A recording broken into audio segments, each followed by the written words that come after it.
Hi everyone, it's Debbie. It's week 11. I can't believe we're getting close to the end of the semester already. But I just wanted to give you an update about the last couple of weeks at my internship at the Tennessee legislature. It's been a pretty interesting last couple of weeks. I've been doing a lot of the same, going to committees, and the legislative session here is kind of winding down. I think they were saying that there's not an end date yet, but it'll probably they'll probably finish everything they're saying about the middle of April, so about a month or maybe 3 or 4 weeks left. So it's kind of been really crazy down there, really kind of a mad dash. People are really trying to get their bills heard and trying to advocate for their side, and some of these committees go on for hours. They're usually all allotted about an hour and a half, but it is not unheard of anymore to see the committees go for 2, 3, 4 hours even, because they have so many things on their agenda that they have to get through. Just to give you an idea of what it looks like, this is the trying to get it to where you can see. This is the agenda for the bills just this week only. This is 192 pages long, front and back. And this is all the bills that are being heard in committees for the week of the 14th, which is this week. And keep in mind, this is only Monday. Committees only meet on Mondays, Tuesdays, and Wednesdays. So this is really only 3 days worth. So just gives you an idea of exactly how many pieces of legislation we're talking about. So it's kind of crazy.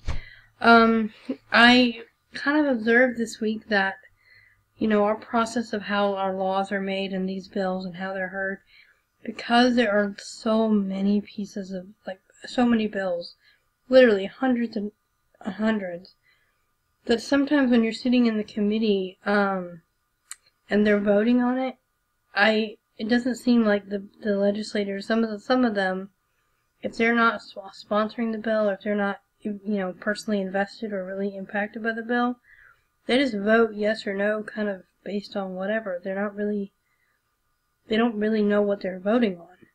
And I asked my supervisor about this, and he said it's absolutely true. Like, a lot of these bills, they just kind of going through the motions, and because it's just not possible for them to keep track of and do the research and really understand every piece of every bill, because there's just hundreds and hundreds of them. So it's just really interesting of how our laws are made in this country. So this week, I talked last time I updated you all about this big bill that we're really caring about, which is the counseling bill. That's still really been a big deal. It wasn't heard last week because the committee, it was a really huge agenda, and they didn't get to it. They just ran out of time, and they kind of rolled everything to this week. But before I start talking about that, just some other big issues that we're kind of really focused on, and really my agency, or the agency I'm interning for, is kind of focused on, is there is a bill that would modernize or update the stalking statute here in Tennessee to include communication or stalking behaviors on Facebook and other, like Twitter and other social media places, and so that it would become, they could be criminalized and could be arrested for stalking on those sites and on through those means. Because right now, you can get in trouble for stalking someone by phone, by email, by but it doesn't include it. It needs to be updated for more of the modern world, because nowadays a lot of communication happens via Facebook and stuff, and we just want to protect our victims of that kind of behaviors. Our client who is specifically interested in this is the YW here in Nashville, which is one of our clients that we advocate for. So just giving you kind of letting you know about that. So that's interesting. So yeah, so the counseling bill was up today. I'm glad it happened today because now I'm able to give you guys an update of what happened. It is still incredibly controversial. There were so many people who showed up at the committee to talk about it today. It was in the full House Health Committee, which is a lot more legislators are hearing it and voting on it. Again, the discussion went on for over an hour on it. It went back and forth. And in fact, they just kind of, at the end of their time, they just stopped it and paused it, and we'll take it up next week. So there was no action taken on it today. But it seemed to be moving. I really feel like there's a good chance we're going to beat this bill because there's so much opposition and they're really making some good arguments. It was really cool because my alma mater here in Nashville, Trevecca Nazarene University, which is a private Christian school, very conservative, pretty conservative, Christian school here in Nashville.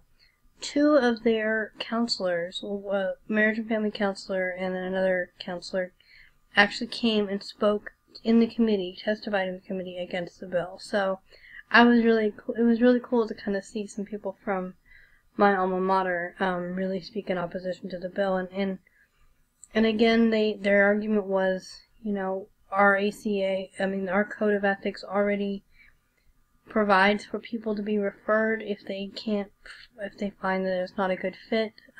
We do have a referral process. We do have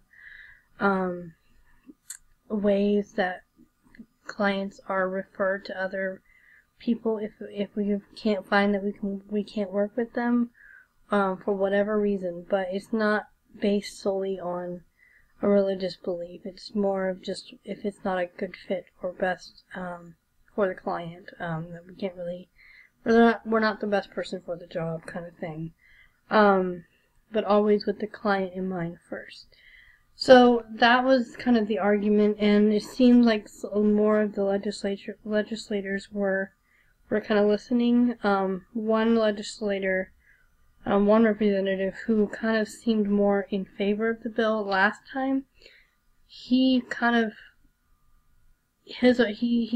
came around and said toward the end of the committee today he felt like the bill is kind of trying to address a problem that's not really a problem yet. It's kind of seeking a solution, seeking a problem. And we kind of agree. Like, it's not really necessary because we have measures in place for referrals. And so we're not sure what this bill is trying to fix. Like, there's not, and they also talked about how, we do have ways where counselors are able to express their religious beliefs, and we don't feel like it's a violation of their First Amendment rights, which is an argument that they keep making, is like that the First Amendment rights of the counselor to hold to their religious principles and beliefs are being violated, which is not really the case. So like I said, no ruling was made on it today. We will see again next week what will happen. I'm not sure. With so much opposition and so many people coming in support of it or negativity in opposition to it, I will be really surprised if they force this issue through and really try to make this law. So, but I just want to kind of give you guys an update of where we're at with that. I am really enjoying this. The more I'm understanding kind of the process, and I understand the lingo, and I understand now everything, it's a lot better. So, I'm sorry this video is really long. So, you all have a great week. Thank you.